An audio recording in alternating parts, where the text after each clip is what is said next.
Lots of people think that diets are just about losing weight, but that's not necessarily the case. Sometimes, most of the time in fact, diet is all about keeping healthy. Now, when you're talking about what sort of diet you should adopt, there are two factors that you need to take into consideration: your lifestyle and your body mass index, otherwise known as BMI.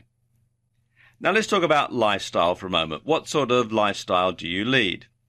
Do you lead an active lifestyle? Are you a manual worker? Do you work out at the gym a lot or play sports? Do you walk long distances, or are you on your feet all day? Do you work in a retail store or something like that where you're standing up all day? Or do you lead a passive lifestyle? Do you have a sit-down job? Do you travel everywhere by car? Are you not particularly active at home? Is your hobby playing video games or something like that? Now, when we talk about your BMI, you can work it out very simply. First of all, you divide your weight in kilograms by your height in meters. You then divide that result by your height in meters again, and the result is your BMI, your body mass index. If your BMI is less than 18.5, that means that you're underweight for your height. Between 18.5 and 24.9 is a healthy weight. Between 25 and 29.9 is overweight. And if your BMI is over 30, then you're technically obese. If you're underweight or obese, then you really should see your doctor as soon as possible, because there may be some underlying health issue that's causing it.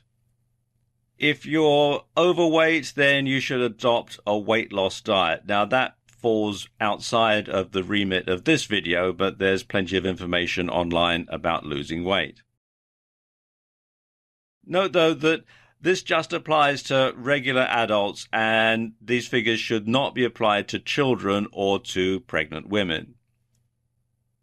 Okay, what we're going to concentrate on in this video is people who have a healthy weight, whose body mass index is between 18.5 and 24.9.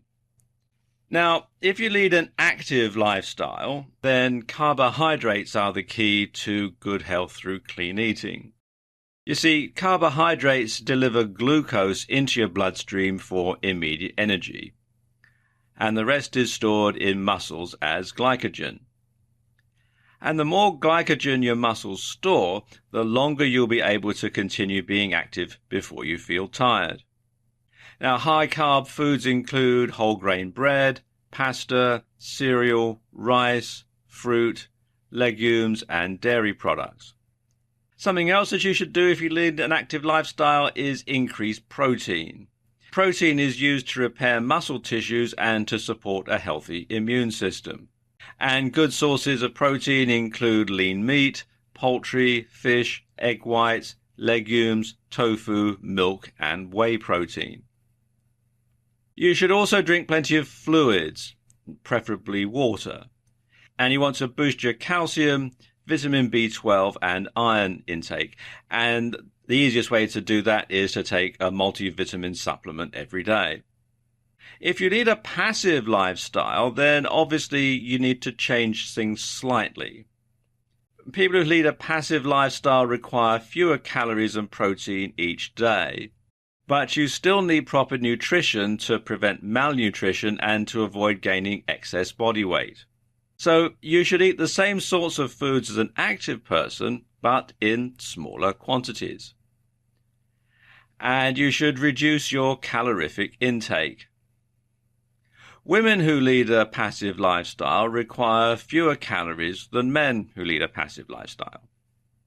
So women should aim to consume 1,800 calories per meal, and men should aim to consume 2,400 calories per meal, and that's according to the United States Department of Agriculture, or USDA. Now, a good way to determine exactly how many calories you're eating is to look on this site here, the caloriecounter.com.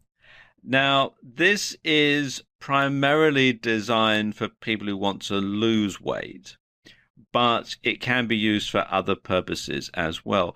And what you can do, let me scroll down here a bit, is you can either choose a food group from the drop-down menu here and then do a search by entering the food into this search box here and clicking search, or you can browse through the various categories here. And it can be very interesting to see exactly how many calories are in each particular food. Quite often it's more, quite often it's less than you think you might be getting. Elderly people who lead a passive lifestyle should consume more protein than younger people. And they should consume 1.0 to 1.2 grams of protein per kilogram, or about 0.45 to 0.55 grams of protein per pound of body weight each day. And that's according to the Journal of the American Geriatric Society.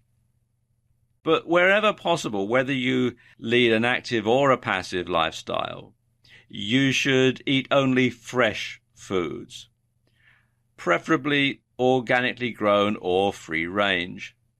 And you should avoid processed foods because processed foods tend to be high in salt, sugar, and fats.